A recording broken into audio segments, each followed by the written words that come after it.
El tema de esta noche es marihuana. Después de tanto tiempo del tema sobre el tapete, sin embargo, creemos haber logrado un programa bastante novedoso por diferentes cosas. Logramos, en primer lugar, llevar las cámaras al corazón, al centro de grandísimos cultivos de la hierba.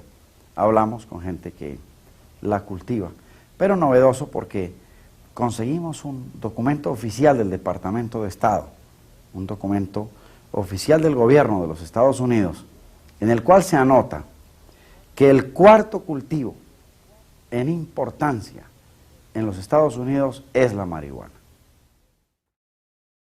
Gracias a los que nos acompañan hoy domingo 29 de agosto de 2021. Vamos a recordar a Germán Castro Caicedo, el gran periodista recientemente fallecido. Vamos a hacerle un homenaje y con ese fin nos acompaña Juan José Hoyos, que está en su casa de Cisneros, Antioquia, donde vive rodeado de maravillosas orquídeas que cultiva su esposa Marta Ligia. Y entonces empecemos en materia, Juan José. ¿Por qué no nos cuentas muy brevemente quién era Germán Castro Caicedo? Alberto, muchas gracias por invitarme al programa. Yo creo que Germán Castro Caicedo para mí es el último gran reportero que ha tenido Colombia, y sobre todo el tipo de reportero que yo más admiro, que es el reportero que cuenta historias. Además, un reportero completo, porque Germán trabajó en prensa primero, luego trabajó en televisión, y yo me acuerdo mucho en cierta época de su vida, incluso haciendo un programa en Radio Santa Fe en Bogotá, un noticiero que arrasaba en sintonía con todos los demás, y que además de origen a una historia muy hermosa con su papá. Germán para mí, a ver, yo lo resumiría en pocas palabras. Yo quise ser periodista en algún momento de mi vida, primero que todo por la influencia de mi padre, de mi papá, que fue un dirigente liberal de la corriente que seguía Jorge Luis Gaitán, y tuvo un periódico en Puerto Berrío, en el puerto antioqueño sobre el río Magdalena, que se llamaba El Combate, y yo lo oí hablar de ese periódico. Luego lo veía leer muchos periódicos, y yo leía parejo con él cuando aprendí a leer, pero leyendo esos periódicos, él, por ejemplo, en nuestra casa, él llevaba El Tiempo, llevaba El Espectador, que eran periódicos liberales que no se leían mucho en Antioquia. Y en El Tiempo, de pronto empezó a descubrir esas crónicas hermosas de otro país, del que no hablaba en la prensa normalmente, y casi siempre eran firmados por Germán Castro Caicedo. Resumo diciendo que yo apenas empecé a leer lo que él escribía en El Tiempo. Yo decía, yo quiero ser así, yo quiero escribir así. Y por eso elegí la carrera de periodismo en buena parte. Bueno, ¿y cuándo lo conociste personalmente, Juan José? Bueno, yo trabajé en El Tiempo directamente en el periódico todos los días, unos 7, 8 años más o menos. Luego trabajé freelance varios años más, pero digamos que cuando yo trabajé en El Tiempo de manera más estable en 1978 entré y duré hasta 1985, tuve algún contacto esporádico con él. pero no ninguna conversación larga, pero en cambio en 1985, cuando estaba ya en la Universidad de Antioquia, que me había salido del tiempo, había publicado mi primer libro, lo llamé por teléfono y yo me acuerdo que hablamos como si nos conociéramos de toda la vida y en realidad yo había hablado con él antes, pero no me acuerdo de qué. Yo creo que de pronto relacionado con alguna investigación que él estaba haciendo, y es muy común que uno cuando va a una región que no conoce, pues se apoye en otros periodistas. De pronto él me buscó para algún trabajo, así como me pasó con vos, que trabajas en la unidad investigativa y de pronto nos cruzamos nuestras vidas por investigaciones que ustedes estaban trabajando y que de pronto yo les pude colaborar mínimamente. Eh, pero lo que sí recuerdo, como si fuera hoy, es nuestro primer gran encuentro, digamos. Nuestro primer gran encuentro fue en 1985 y fue en su finca de Pacho, Cundinamarca. Y fue después de que nosotros, un grupo de periodistas y profesores de periodismo y estudiantes de la universidad, fuéramos en un bus a Pacho a, a simplemente a descansar un rato porque estábamos en un viaje en Bogotá conversando con varios de los mejores periodistas de Colombia en un curso que yo dictaba sobre periodismo, periodismo narrativo, periodismo investigativo, que en últimas eso es una redundancia porque todo buen periodismo es investigativo y en su forma de presentación también casi siempre es narrativo o si elige la argumentación pues también cuenta una historia. Entonces recuerdo que yo me había quedado de ver con él el lunes. En ese momento él trabajaba en RTI Televisión, estaba haciendo el programa Enviado Especial. Y nos fuimos para Pacho, en ese bus de la universidad, nos fuimos a jugar tejo por allá a un lugar en las afueras de Pacho. Pacho era muy peligroso en esa época. Estaba en todo su apogeo el mexicano y bueno, y la alianza de él con el cartel de Medellín. Jugamos una partida de tejo larga con un poco de gente allá en un jugadero de tejo, en un piqueteadero.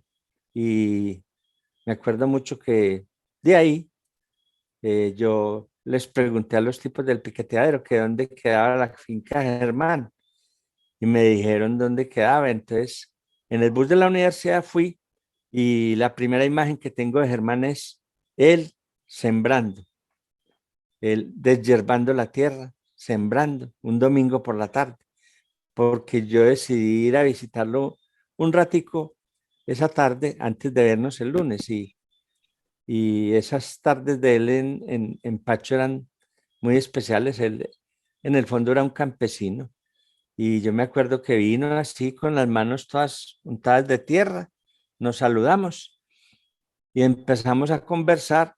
No me dejó ir para Bogotá, me quedé en la casa de él esa noche y al otro día nos fuimos juntos y nos encontramos con los estudiantes en RTI Televisión eh, y empezó una conversación que duró muchísimos años, porque esa noche yo le dije que yo quería hacer con él una entrevista larga. Cuando digo larga era profunda y esa noche la empezamos, me empezó a contar su vida y así duró nuestra amistad. Se convirtió esa entrevista en un vehículo de encuentro y desde eso yo no entendía cuándo lo estaba entrevistando y cuándo estábamos conversando. Y es más, llegó un momento dado en que él llegó a tal intimidad conmigo que de un momento a otro no me volvió a contar nada. Me dijo, Juan, bueno, él me decía, Juanito, Juanito, vos sos muy peligroso. Yo ya te he contado todo y yo, el día que escribo un libro sobre mí, lo escribo yo mismo. Yo no dejo que otro diga lo que vos sabes de mí, porque además, qué miedo, me decía así. pero pues lo decía también en una forma de broma, pero por supuesto se volvió eso una amistad de tal manera que, a ver, eh, él iba a mi casa algunas veces, cuando estaba en Medellín me buscaba siempre. Le pedía a los editores de Planeta que los libros de él los presentara yo cuando eran en Medellín, casi siempre. Entonces me nombró es que su jefe de prensa y por molestar.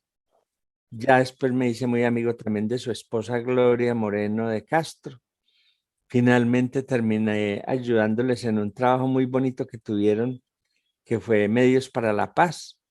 Y bueno, eh, termino contestando esta pregunta, Alberto, y me he prolongado porque es que me ha tocado muy hondo la figura de él, el trabajo de él y ahora la muerte de él, contándote que hasta conocí muchos de sus personajes y asistí a algunas de sus entrevistas, entre ellas la de la bruja.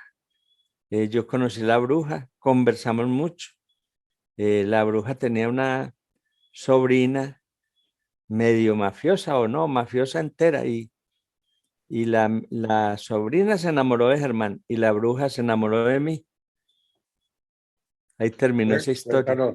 Cuéntanos, Juan José, ¿cuál es esa historia del libro de la bruja para los que no la conozcan? La historia es que Germán también nos acompañó mucho en la Universidad de Antioquia a crear una especialización, primero en periodismo investigativo y luego también en periodismo, digamos, se debatía en esa época si era periodismo narrativo, periodismo literario. Yo sinceramente prefiero decirle periodismo nomás. Eh, y en un encuentro que él vino, estuvo con nosotros 2 días. En uno de esos encuentros, cuando terminamos a mediodía, me dijo, vení, acompáñame. Y era que afuera la estaba esperando una señora y me fui con él y con ella.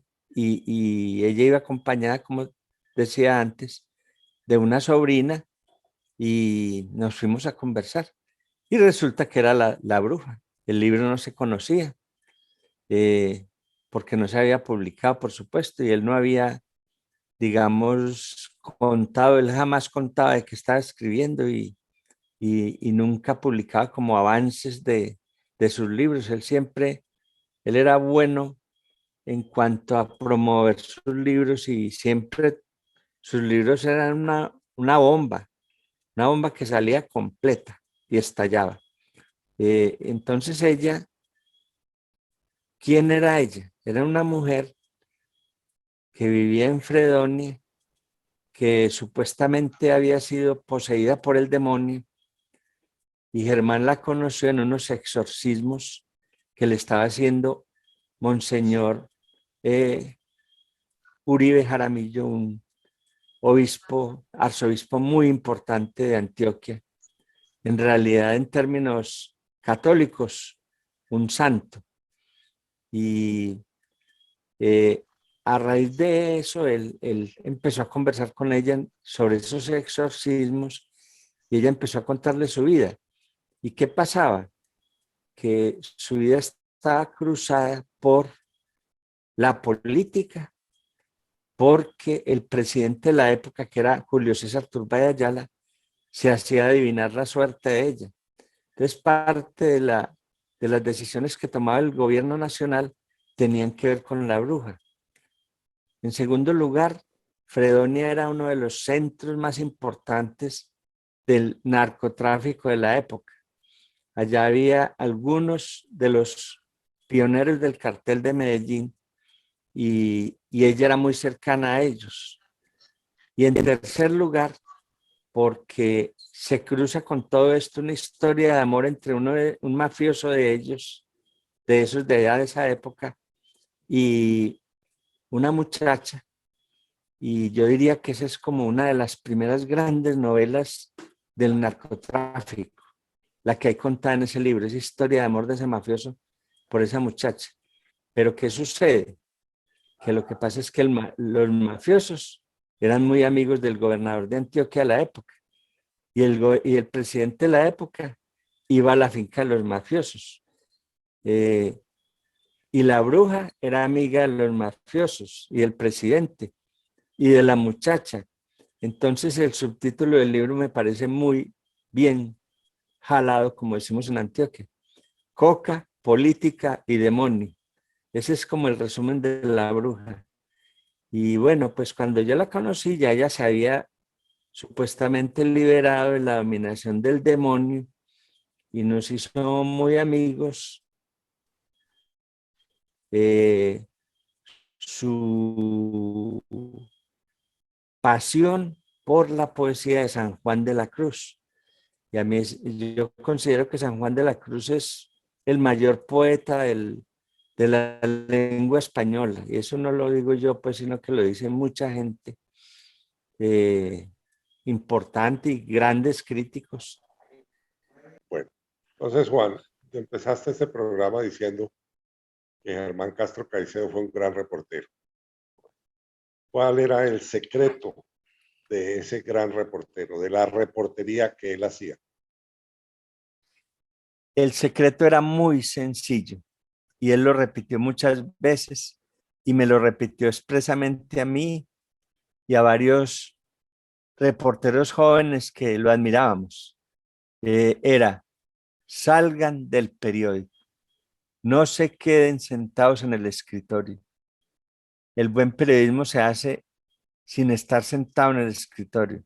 Me da tristeza ver la redacción de un periódico hoy a las 6 de la tarde llena de gente, sabiendo que cuando se hacía buen periodismo en los años 50, las redacciones estaban vacías porque todo el mundo estaba en la calle. El buen periodismo se hace en la calle, se hace con la gente y se hace escuchando a la gente. Entonces ese era su secreto y, y hacía mucho énfasis sobre todo en la escucha. Y a mí me dijo una palabra que me marcó el resto de mi vida. Me dijo: el término más importante que hay para hacer buen periodismo narrativo, además de salir del periódico y de no sentarse allá, es pacienciar. Hay que pacienciar. El periodismo no es la velocidad. El periodismo es la escucha y es la observación, es convivir con la gente y es pacienciar las historias. Tiene toda la razón. Juan José, tenemos que aprovechar este programa para rendirle un homenaje a Germán Castro Caicedo porque él fue el pionero del periodismo en libros, que luego, gracias a las puertas que él nos abrió, pues tú y otros y yo hemos hecho periodismo a través de libros, pero tenemos que reconocer que el que primero lo hizo con gran éxito fue Germán Castro Caicedo. Y si mal no Claro, estoy, me corriges por favor, su primer libro de mucha circulación que se reeditó muchas veces fue Colombia Amarga, que era la claro, colección de sus crónicas en el tiempo.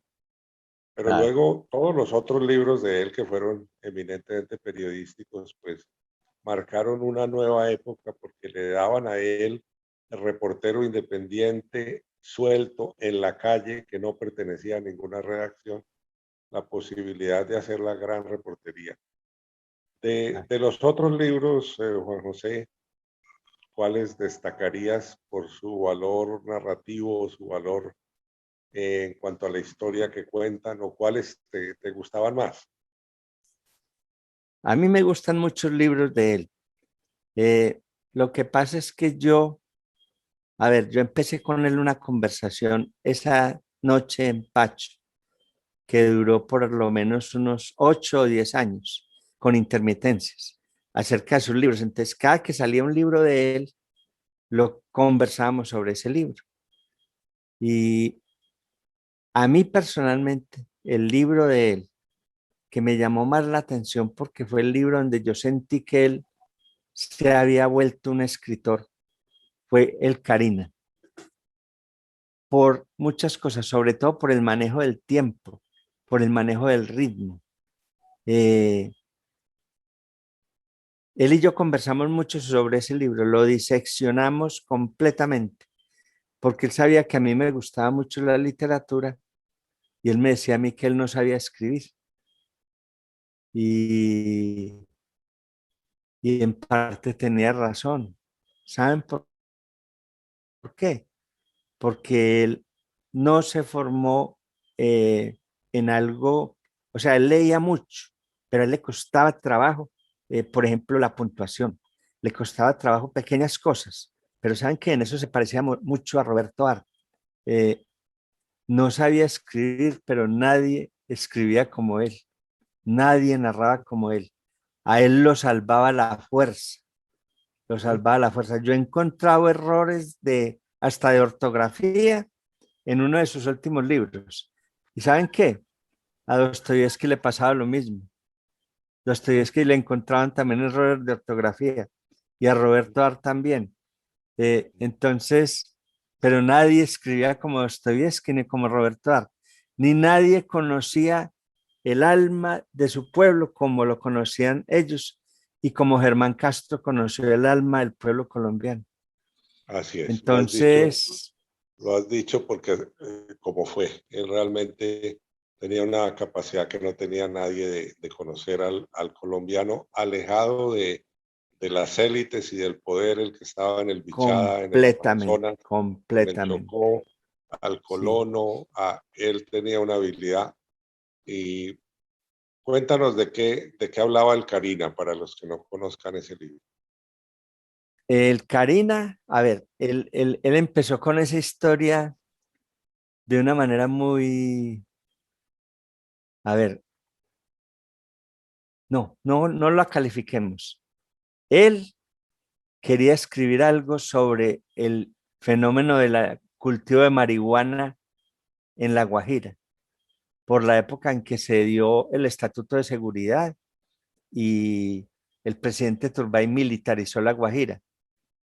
Eh, entonces él habló con muchos de esos marimberos y hablando con ellos le contaron una historia de un avión que había llegado y que lo habían cargado de armas ahí y cómo cómo el avión quedó tan pesado que no podía salir y cómo todos esos marimberos con tractores, con todo, remolcaron el avión y el avión debía haber salido, digamos, a más tardar a las 11 de la mañana y el avión salió como a las 4 o 5 de la tarde. Y iba tan cargado que fue muy lento y el avión tenía que aterrizar en el Caquetá y tuvo que aterrizar no, a Marizar, eh, pero no es un mar. ¿Cómo se dice aterrizar en un río, Alberto? Acuatizar. Acuatizar en el río Orteguasi, porque se les acababa la gasolina, no tenían más tiempo, se les acababa la luz, se les acababa todo. Entonces, ¿qué?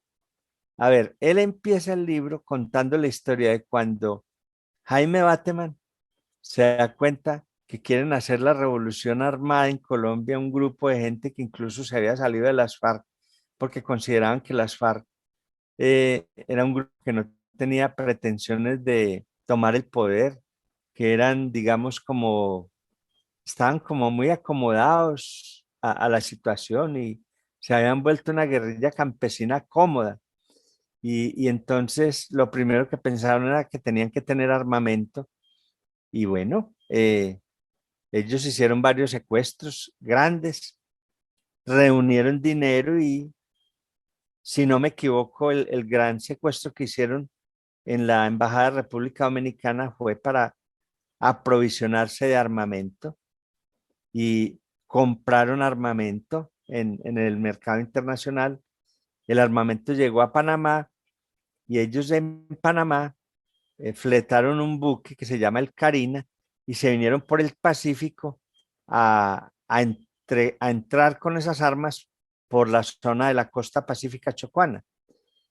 Pero resulta que la inteligencia de la Armada se dio cuenta, parece que por varios mafiosos colombianos y contrabandistas en Panamá, se dio cuenta que venía un barco cargado de armas para la guerrilla y entonces se fueron desde Buenaventura a encontrarse con el barco y resulta que el barco,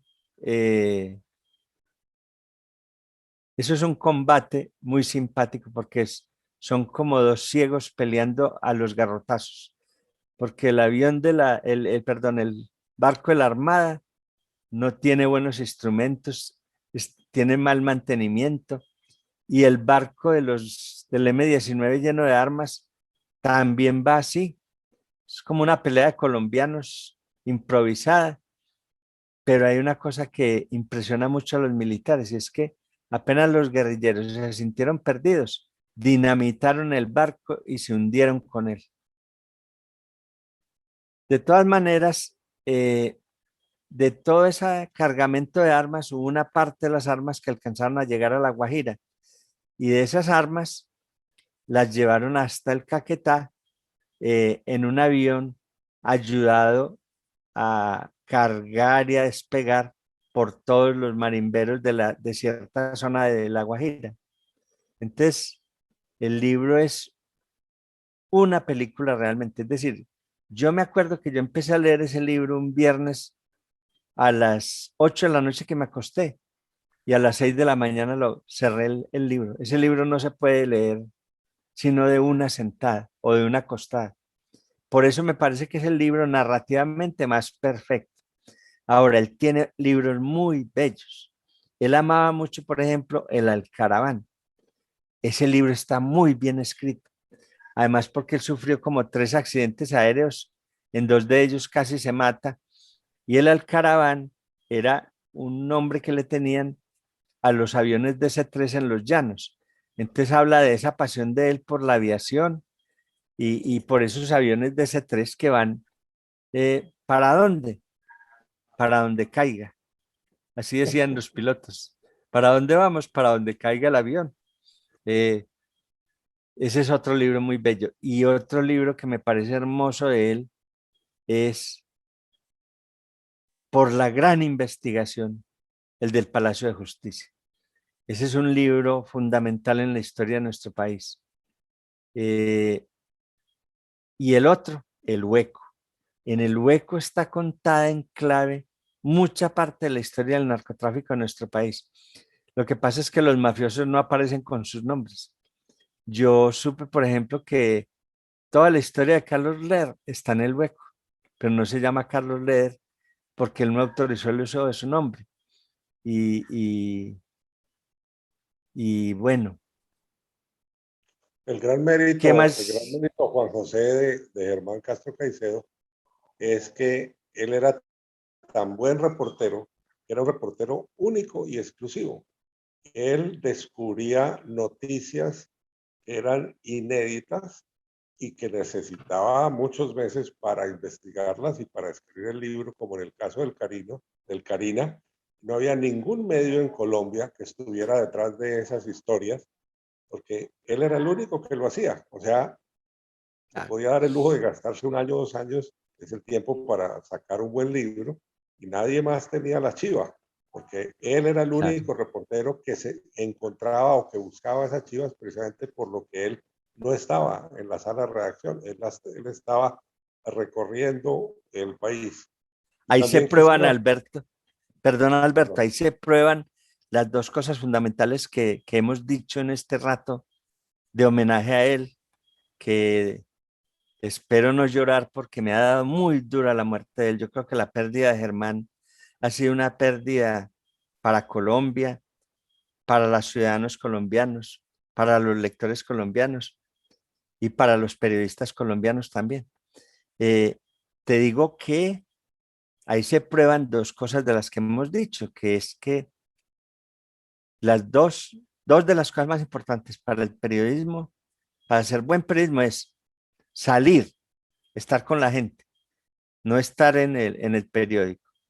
Y la otra es pacienciar, tener paciencia y escuchar. Él decía que el órgano principal de un periodista no era la lengua, sino el oído, el oído. el oído. muy cierto, Juan. Y tenemos que rendir también homenaje al excelente olfato político de Germán Castro Caicedo. Yo lo conocí hacia el año 74, que él todavía no se había ido del tiempo. Y desde esa época él decía, cuando los gringos empiecen a sembrar marihuana en Estados Unidos, legalizan la marihuana. Y también decía, cuando los gringos inventen la cocaína sintética, entonces van a legalizar la cocaína. La primera parte de esa predicción ya se cumplió hace muchos años, porque tenemos que recordar que hace 50 años pues, hubo la gran persecución a los cultivos de marihuana en La Guajira, de Claro. la época de la marimba, y Germán decía, esto es porque ellos todavía no la pueden sembrar allá. Cuando la puedan sembrar allá, se vuelve legal. Nos falta la segunda parte de la predicción. Y yo quería también hacer, pues para mí, la muerte de Germán es la muerte de un amigo y de una persona que me ayudó mucho cuando yo, digamos, no era ni siquiera periodista, sino era un estudiante en la universidad. Y con él hicimos la investigación de la gente naranja en el Guamo, Tolima, con el profesor Jesús Hidrobo, botánico de la Universidad Nacional. Nos enteramos que en Colombia se está usando el agente naranja, que es un herbicida o un matamaleza. Químicamente se llama el 2,4,5-T, pero popularmente se le llamaba agente naranja porque los Estados Unidos mandaron toneladas y toneladas de este veneno a Vietnam como un defoliante y desde los aviones lo lanzaban para quemar toda la vegetación porque supuestamente la guerrilla del Vietcong se aprovechaba de la vegetación tropical para esconderse. Entonces la solución americana era acabar con la vegetación y ese agente naranja tenía efectos en los niños porque tenía efectos teratogénicos y nos enteramos y fuimos luego con Germán a comprobarlo que en el Guamo, Tolima, el doctor Marco Fidel Micolta, que era el director del hospital, había encontrado muchísimos casos de paladar hendido y de labio leporino. Era una región donde se sembraba algodón en esa época y a toda hora estaban las avionetas de fumigación regando ese defoliante, ese matamaleza llamado agente naranja, y esa gran denuncia la pudimos hacer porque nos dio una mano Germán, que la publicó primero en El Tiempo y luego en sus programas de enviado especial. Entonces, aquí no solamente recordamos la genialidad de él como reportero, escritor, periodista, sino que derramamos todas nuestras lágrimas por un amigo y colega, por alguien que realmente fue pionero en muchas áreas en Colombia, porque sin ese trabajo que él hizo de volcar el periodismo a los libros, pues muchos de los que lo seguimos no habríamos podido tener lectores. Él fue el que nos abrió las puertas a todos. Por eso hacemos un homenaje y un recuerdo de alguien que además no se formó como periodista, no estudió, creo, ninguna carrera. ¿Es correcto eso, Juan José? Sí, no, Él no se no, graduó en ninguna parte. no, él sí estudió una carrera, pero no se graduó. Pero antes quería interrumpirte para decirte lo siguiente, Alberto.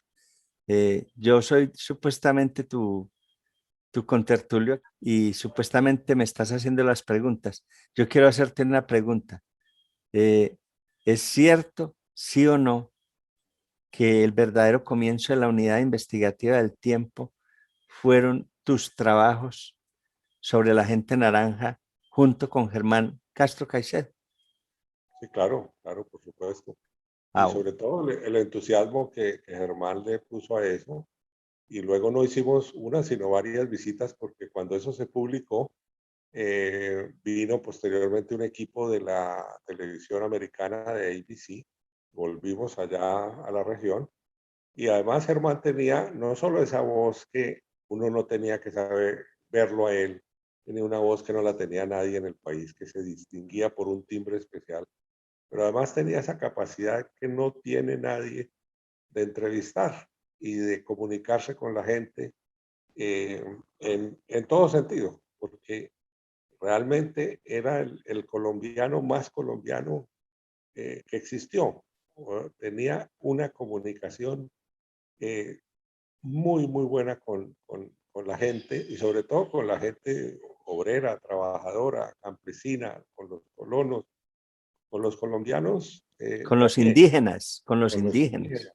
O sea, tenía una afinidad con los colombianos, así como no la tenía con los colombianos de la élite.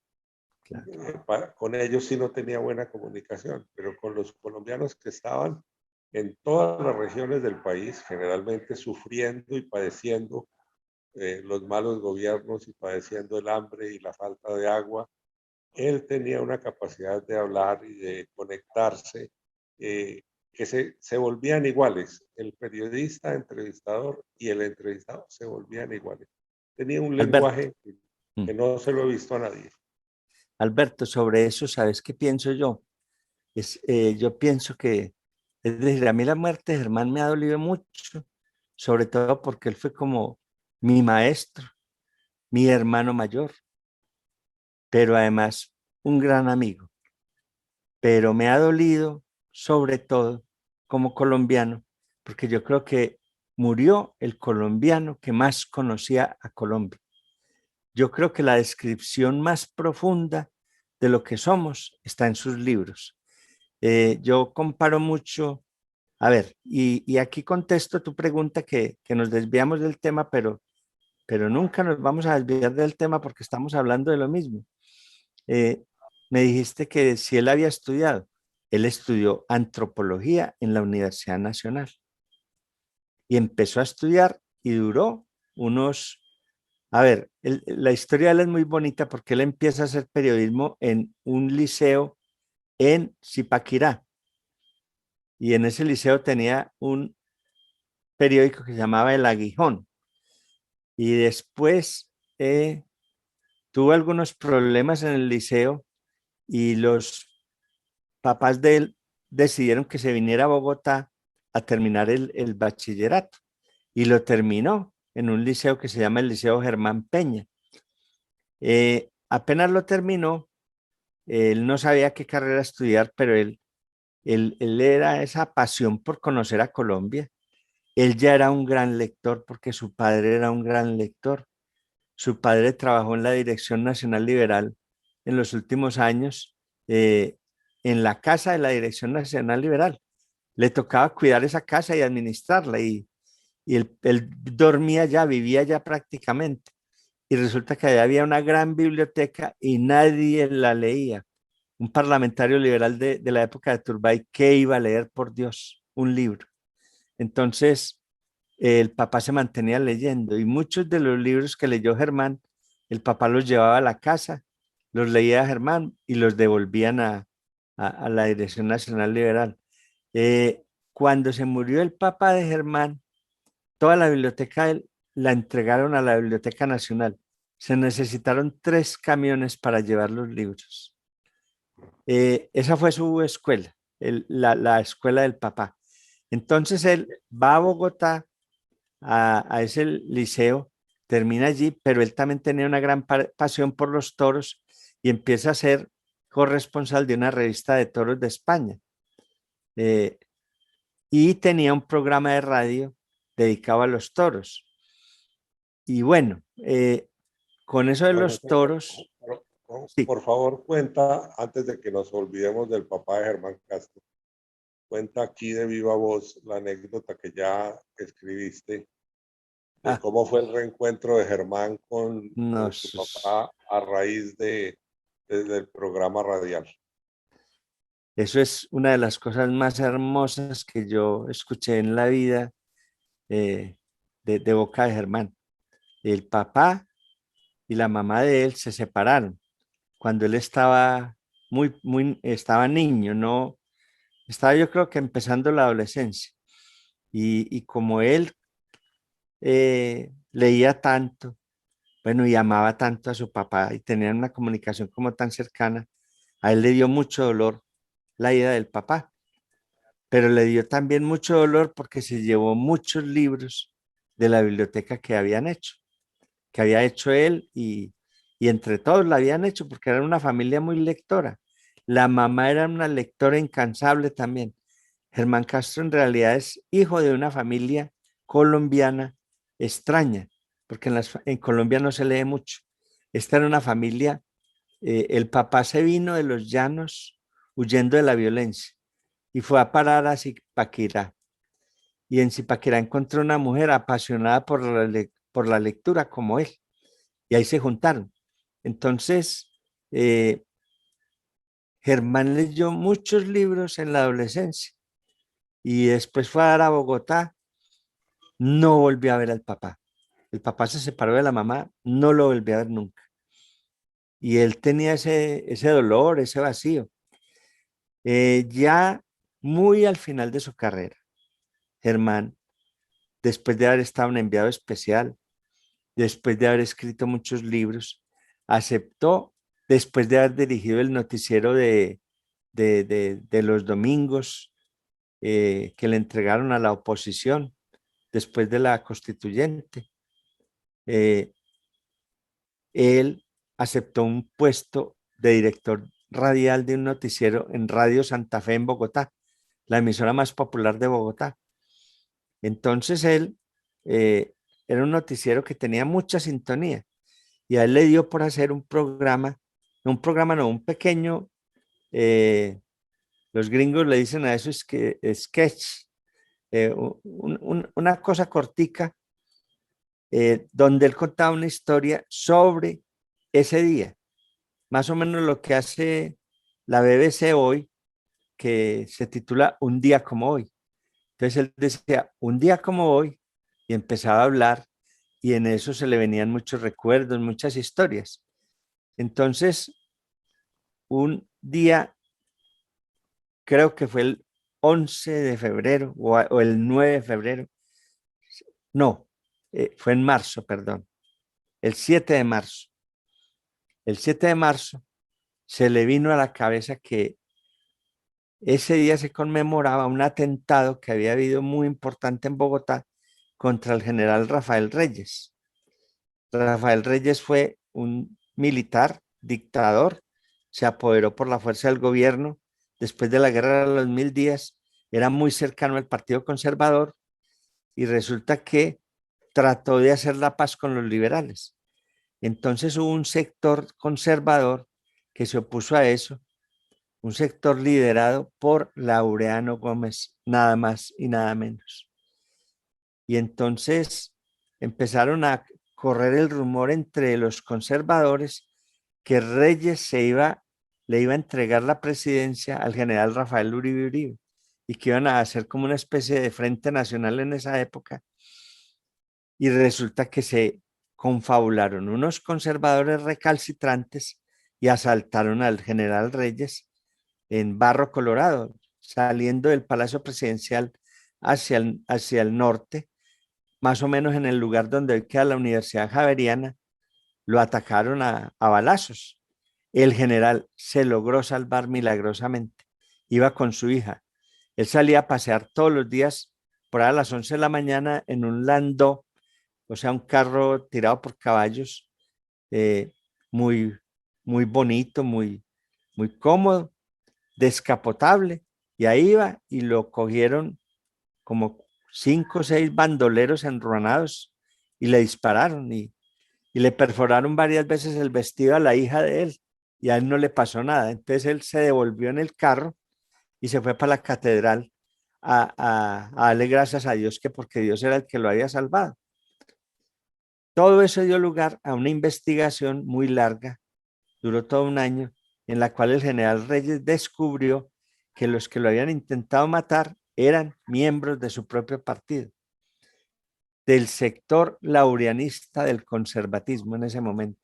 La actitud, digamos, pendenciera, sectaria de el doctor Gómez empezó desde esa época, estamos hablando más o menos del año 1907, 1908. ¿Y cómo les parece entonces que Reyes se dedicó a hacer un libro sobre ese atentado? Es más, dicen que mucha parte lo escribió él, pero contrató a un periodista. Yo luego logré averiguar el nombre del periodista, nunca firmó el libro. Y al año del atentado, el 7 el